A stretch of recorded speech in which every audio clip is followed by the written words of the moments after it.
Are you thinking about teaching abroad, or do you dream of traveling around the world while teaching? With modern technology, lots of different professionals have become digital nomads, traveling from country to country, city to city, combining adventure and career opportunities.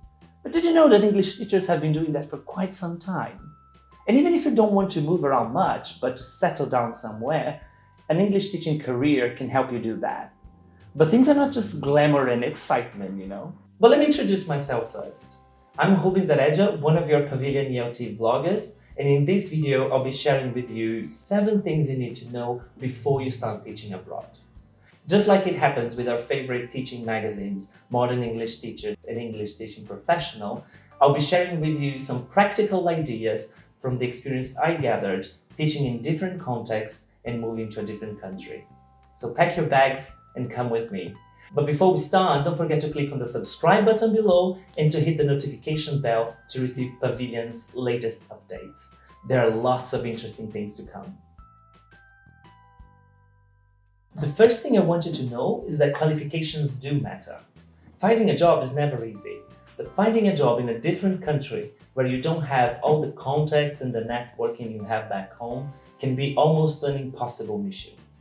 That's why having the appropriate qualification in your CVs is super important. By far, the qualification that employers look for the most is a 120-hour TESOL or TOEFL certificate, especially the most famous ones like the Cambridge CELTA or the Trinity Cert TESOL. For you to have an idea, about 90% of the job adverts that I found have them as requirement or a desirable qualification. The good news is you can take those courses and get those certifications in many different places around the world. And the courses are pretty much standardized, so it doesn't really matter where you got it. So consider going for these qualifications at the earlier stages of your planning. The next most desirable qualification is a bachelor's degree at 75%. State schools and mainstream education usually require you to have a bachelor's degree in teaching or English language. But language centers can be more flexible regarding what subjects you studied in the area of your master's degree. And speaking of master's degree, they appear as a desirable qualification at about 20% of the job adverts, together with a diploma such as the Delta or the Dip TESOL. Another important point related to qualifications, but that deserves its own spot in our list, is language proficiency. If you're not able to prove that you have a good command of the English language, employers might not even read your CV, even if your first language is English. So make sure that all communication with potential employers, your cover letter and your CV are written in not only accurate, but also appropriate language.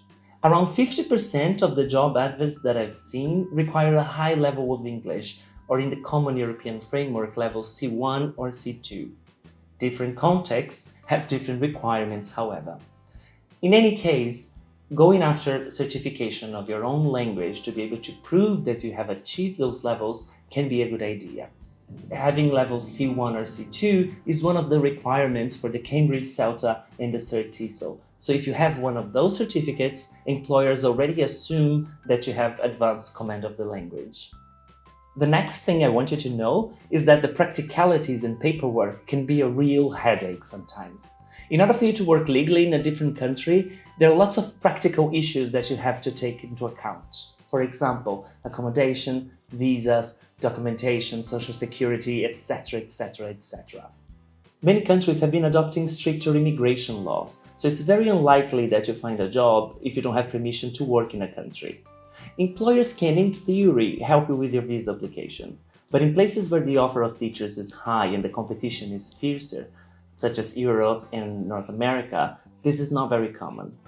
In places that have a high demand for teachers, however, such as the Middle East and Asia, sponsors usually help you with your visa application as well as to find accommodation and even sponsor your air ticket. Even if you are allowed to work in a country, there may be a range of other things you have to go after in order to be able to start working, such as social security number, health insurance, inscription in the tax system, etc. On top of that, conditions for you to rent a flat or a house may be very different from the ones in your country. Believe me, I've just moved to Spain and just getting the paperwork for the rent done was a real nightmare. So make sure you research and you get information about the place you're going to, or even better, talk to someone who's been there and done that. Another thing you need to know is that different markets need different professionals. Maybe it's your dream to go to a specific place, but the market there may be saturated. Or maybe you want to teach adults, but the place that you want to go to has a high demand for young learners teachers. Make sure you do solid research on the market of the place you're moving to. International and local English teacher associations may be a great source of information, and you can also join lots of social media groups, especially on Facebook, where you find lots of people who are willing to help and that have the information you need. One thing I can tell you though, at this point, at least when I'm recording this video, the demand for teachers of young learners is very high in places like Latin America, Europe, and Asia. So investing on learning how to teach young learners might be a safe bet. So far, we've been talking about things to think about while you're planning to move abroad, right? For the last 3 tips, I'd like us to focus on what you find when you get there. So my next tip is be ready to teach in ways you've never taught before. Different cultures have different expectations of what lessons and teachers should be like. In some countries, teachers are expected to be the source of information and have a more formal relationship with students. In others, teachers are expected to be more casual, engage and involve students in the activities. Schools and language centers also have their own culture. Some might expect you to focus on teaching grammar and vocabulary. Others might expect lessons to be communicative. The resources you have available may vary tremendously as well, from chalk to tablets and interactive whiteboards. The more flexible you are, the easier it's going to be for you to adapt to the new context. And the best way of doing that is to experiment with new strategies and ways of teaching. Magazines like Modern English Teacher and English Teaching Professional are filled with articles of teachers from all over the world sharing their practical ideas, so subscribe and give it a go. Only 2 more items to go on my list, and this is a very important one. People are people everywhere. The learners are different. The fact that students are going to have a different first language from what you're used to teaching means that they're going to have difficulties that you might not anticipate. There are books around that can help you with the typical problems that students for different first languages have when they're trying to learn English, but nothing compares to trying to learn a little bit more about the language itself. So if you know where you're going, start already learning a little bit about the language. And not just the language. Being aware of the culture of the place you're going to is very important for you to develop a good relationship with your students. Learn about the country, learn about the people, learn about the places, learn about what's socially acceptable and what's not, what topics might be taboo or sensitive to your students. Remember always, a little bit of cultural awareness and respect to local customs is always appreciated. Finally, the last thing you need to know before you start teaching abroad is that it's very important for you to have a personal support network. Moving to a new country can be very stressful.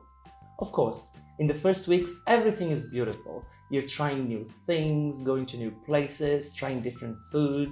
But this honeymoon can end up quite quickly, and you can start struggling to establish a routine, to make yourself feel at home, and you start getting homesick.